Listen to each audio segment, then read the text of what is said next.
welcome back. Another day on the farm, doing some repairs on the macerator here for, I don't know how many times we're up to, but we did this bearing in here yesterday. This bearing here is okay, but we had to loosen him just to disassemble stuff, so I'm just going to chuck it all back together. Pull these random nuts that aren't actually nuts, they're just a spacer. It's shaped like a nut so you can actually turn the shaft. That had to stripped out yesterday. Arvo can figure out what was going on. Well, like, we need to turn this, but it's got a keyway through it. How does that work? Anyway, we sorted that. I'm just going to get to chucking it back together here so we can get this macerator back going. Quick update on the hay. Still plenty of macerator going on. The mower has come to a halt for a little bit. I think it will go back onto work tomorrow though, and the baler's out.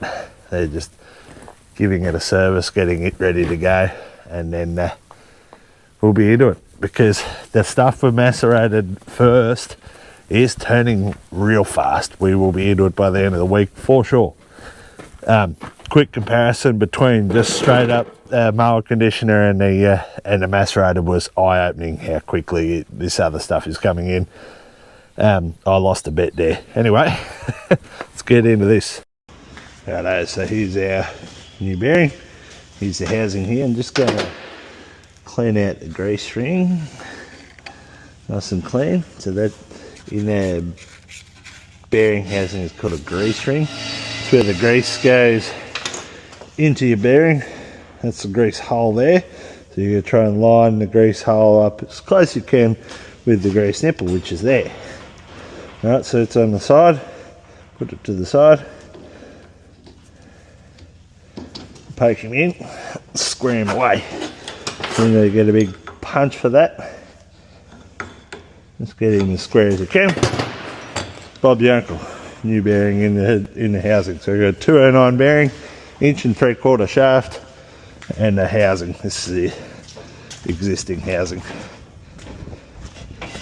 Now, question was, which way was that grease nipple orientated? I believe it was that way. So that's just slid on there, which is a miracle in its own right.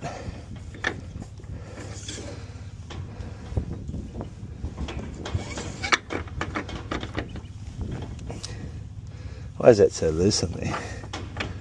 So it turns out it wasn't quite the right bearing. This one is a 209D1W3 and it's not quite right. It's like 25,000 oversized. So put that one back on the shelf,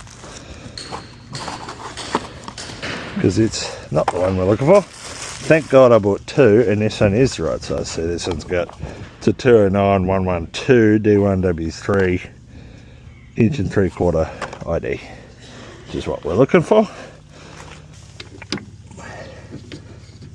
A lot more snug. That's what I expected the first time. Put that a little tappy tap on there.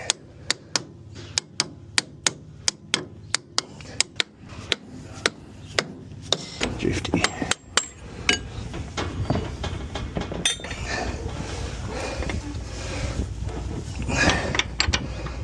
That's two. I just took the weight of the shaft with that little ratchet strap there and just pull the whole shaft and roller up, because it's sitting down a bit. Get it all squared away. Alright, I'll bolt this thing back together and start putting the pulley on and whatnot.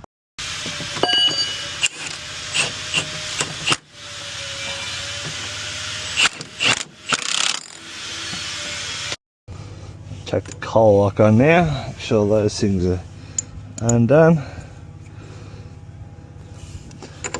Only one on a coal lock.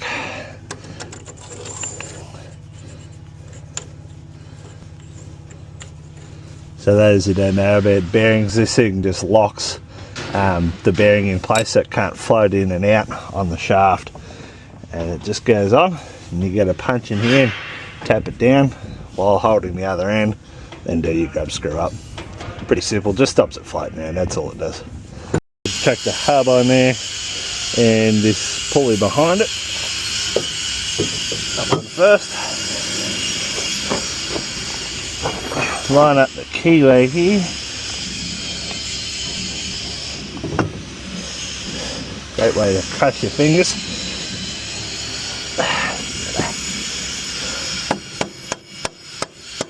So this is a taper lock hub. Maybe chuck some EDCs underneath that. It's a taper lock hub or a split hub.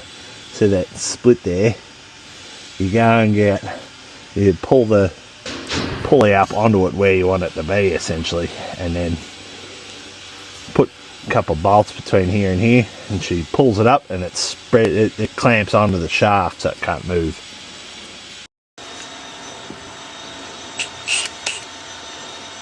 Oh, pop it. Ah, bastard.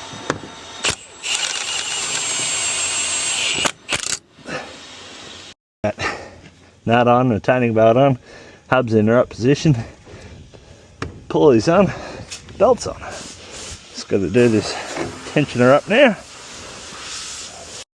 I think this is by far and away the dumbest tensioning system I've ever seen in my life. You get a sliding thing, you just go, oh yeah, I'll put a bit of pressure on there, but this thing's rubber mounted in here, so whatever tension you get onto it just immediately comes off when you put the pressure on the actual rubber itself. It doesn't make much sense. Still working here, we got tension on our first belt tensioner. Get these second belts in here, 3 off, 1, 2, 3, pop them on there, put a bit of tension on there with that system there. There's a lot easier than this first belt tensioner system, and then we should be pretty close to getting rolling again. A little bit of tension on this bugger now.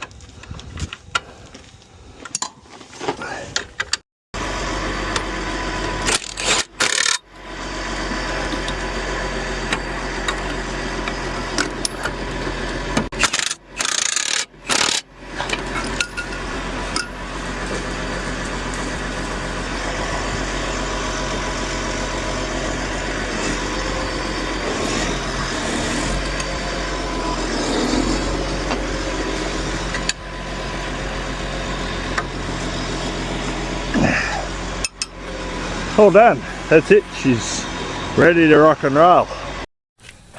Sounds like we must miss out on all the popcorn if we don't go in for coffee now. Got our hoppers back from Dougie. Just in the process of fitting them up and chucking the auger flight back in it and whatnot, amongst many other jobs here.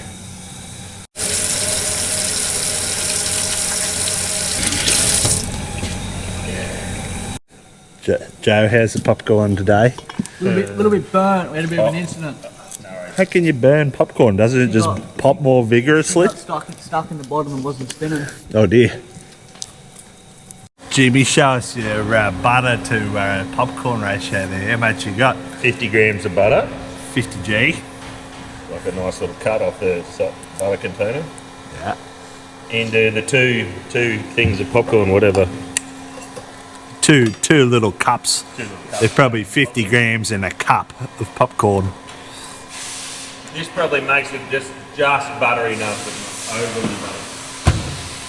Yes, the butter to popcorn ratio goes up the drunker we get. We've found that before. But we're on butter rations. Oh yeah, right. Since we've been cutting at 50 grams, definitely lasting a lot longer. Do you think we should be asking Costco for a butter ration sponsorship? That comes from Costco, that pack. Proudly sponsored by Costco butter section. Do the drizzle. Going for the drizzle. Yeah, nice. Couldn't feel my arteries clogging just watching.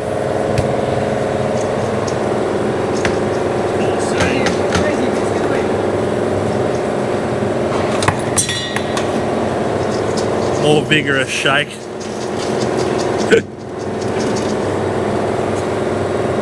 Ready to go. The Royal Dance biscuits have been emptied. No more Royal Dance. Joe's disappointed, no more biscuits. The kids come round and eat it all. Yeah, the kids just gobbled the whole lot of it. Harry, Elise, Chloe, you're on notice, biscuit please.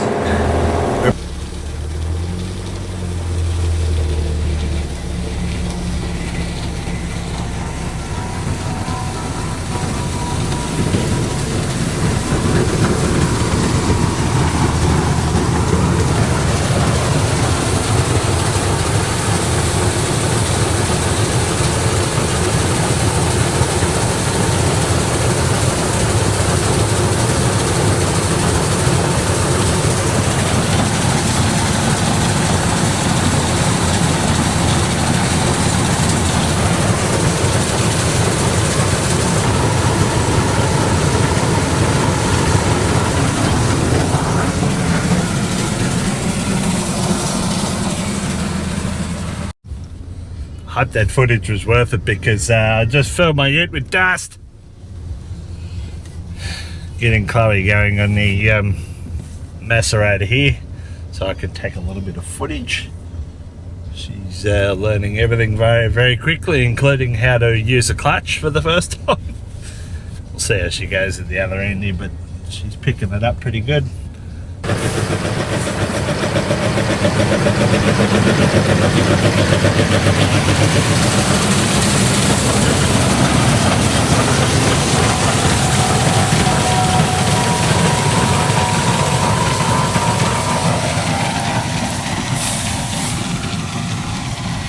It's getting a bit drier than I really would like. It's we're a bit late here. I've been having a lot of troubles with this macerator. I'm having a lot of troubles with the tractor. I'm having a lot of troubles with the macerator. I've done 2 bearings and I keep blocking it. And it's almost not worth the effort, but it's still worth the effort, and I'll show you why in a second. When you see the rows, you can see why we go to the effort to do it, because it really is quite a lot drier in these macerated rows as compared to the other non-macerated rows. So not sure what we're gonna do. I really want to give it away. I really want to park it back in the shed, but at the same time I just can't. I can't do it. Anyway, so ideally you'd like to see rows macerated within sort of just 24 hours after they've been cut with a bar, and this is about 4 days, and it was already pretty dry and they cut it. We're probably not going to see quite the differences we did in the first paddock, but yeah, I'll show you that in a bit. That first paddock, the bits that we macerated were nearly dry and ready to bale, and the other stuff was still fairly sappy, so interesting. Well, the tractor played up on Chloe in the first corner, which is great. It does this weird thing, and someone might be able to tell me what it's doing, because I'm a little bit stumped. I think the pickup screen, the screen that sucks the hydraulic oil, is blocked, and after a while it sort of dumps the stuff up, but eventually just sucks it back up into the pickup and then blocks the screen, whatever it is. And I'd love to just dump all the hydraulic oil out of it and start again and probably fix the problem, but I haven't got enough hydraulic oil on hand. We're waiting for a shuttle of it to come in, and it'd cost me about 140 litres worth, and I'm not sure if that's the problem. But while we had all the hydraulic oil out of it, we could replace the screen. But what happens is first of all, it drops, it just loses all hydraulic pressure. You lose your lift, you lose PDO, lose drive forward, you lose your clutch, you lose your brakes, you lose your steering. It just all cuts out hydraulically. Anything that's hydraulically based, it just goes. Anyway, if you've seen that before in a Maxim or something like that, let me know. I think it's the screen. Jimmy reckons it might be something wrong with the pump, or the pump's been replaced before, but he reckons there might be some relief valve or something that's getting stuck that's just robbing all of the hydraulics. All I know is I'm over it after a week of it happening, and most of the day you just cruise along like this and nothing's wrong. And then the other half of the day it gives you nothing but curry. It drives you very, very nuts. that corner didn't go well, but she's going to be okay. She knows how to fix the problem now. That's half the battle. We'll go and have a look at Paddy Raking.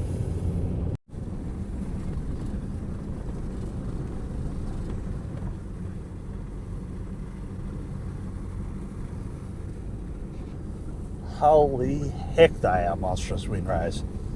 So we had our schnickel rake in here and we couldn't make it work. We just want to do one at a time. And unfortunately the schnickel was, it can do two into one, no worries, but these are just too big for that.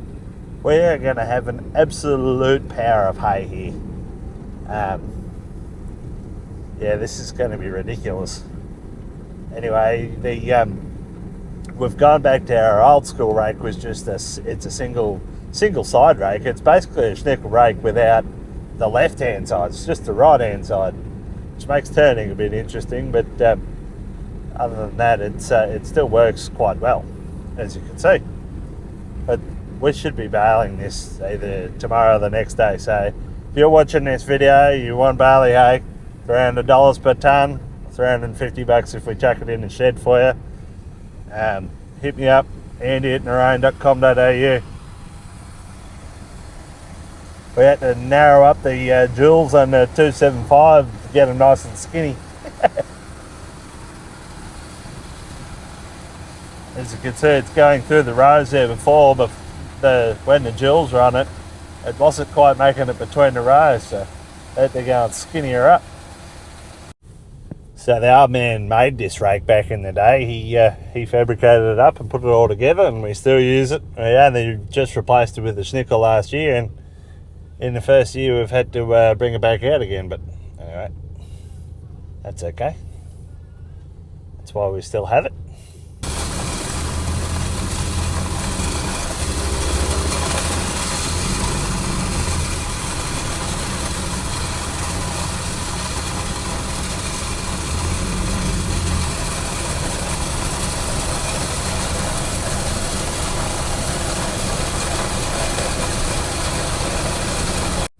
Righto, so here's our just regular row cut with the mower conditioner. Here's our macerated row, and they're the rake rows.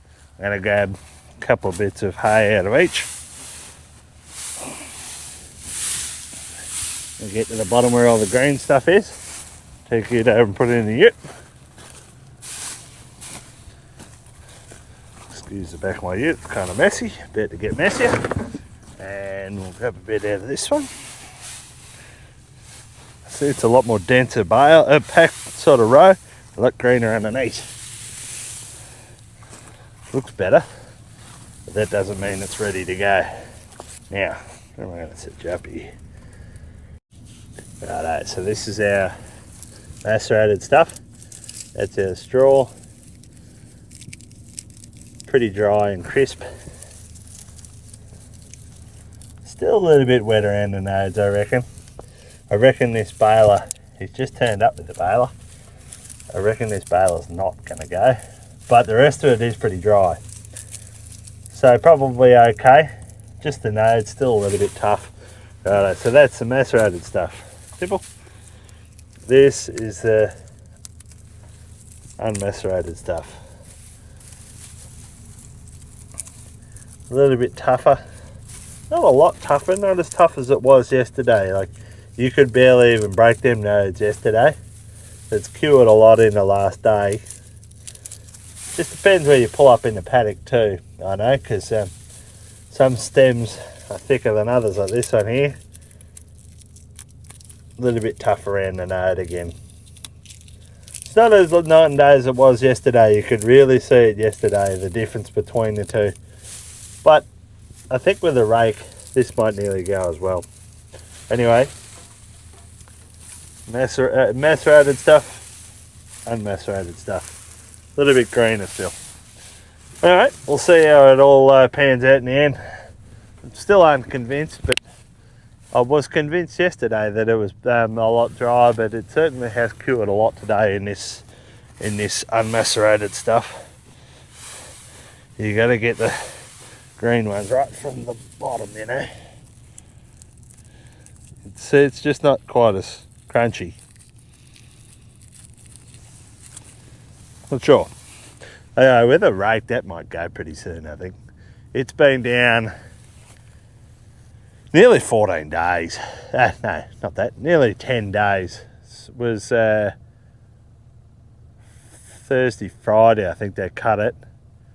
And it's now Monday the week after. So, yeah, 10 days. It's 10 days difference.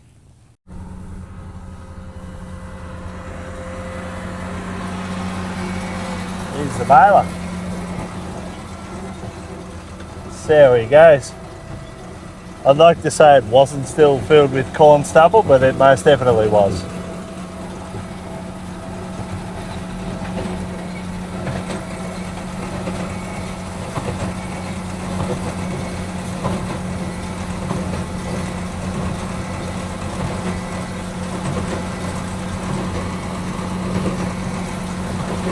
Yeah, might have to give that one to the pigs, I think.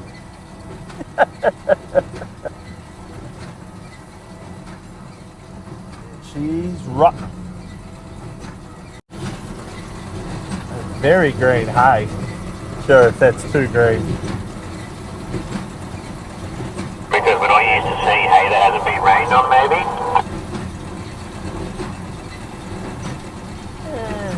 Good job. They look a bit green to me. Have a look here.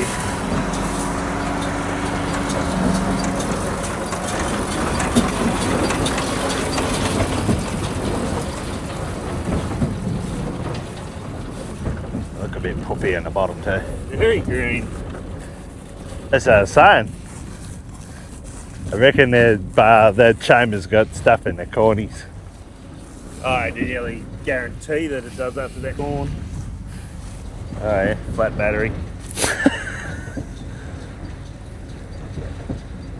Got any sparesies?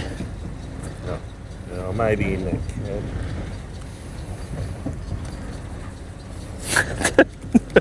When you go for kinetic energy, yeah. This is how they charge iPhone. Oh, it's working. Not. No, it's not. I'll have to shoot home. Yeah, hey, let's see what we got here.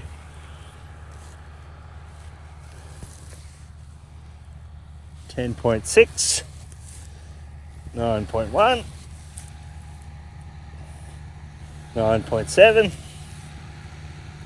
9.7, 9.7, 10.8, 10.6, 9.8. Well, no issues with my on that bale. At a parade of magnums going past me here. This bale definitely looks a bit suspect. We're going to have to hit him with the moisture meter. I can physically see moisture on the side. Let's go in a bit dry looking patch. 99.9. It is slowly rotting from the inside out. Well, all those bales are 9 to 10, so looks like we're on. The baling will begin. I have a couple more bales, but I think we're pretty safe here. Thank God I'm not doing a DPF burn. They are well and truly ready to go. They just need it's probably not quite the right time to be doing it. Better worst time you could possibly try and do this. Really want to hit this in the morning, I think, and get a bit of dew on them and help them pack in. And we're back. Back in the macerator. Chloe's had to go home, get ready for school tomorrow. And this thing's still slow. Look at it. Supposed to be doing 7.5 k's here. That blinking yellow light's not good. And we're going to punch on into the night a bit here, I think. So, that'll about conclude today's activities for the camera. I'm going to listen to some music and hopefully Sam will bring me some tea. That'd be nice. And we will see you all on the next one. Don't forget to subscribe, comment, like, all the rest, share, hype. What are the other bloody silly things they give you these days? There's a lot of options. But yeah, do all that, that'll be good. Alright, cheers.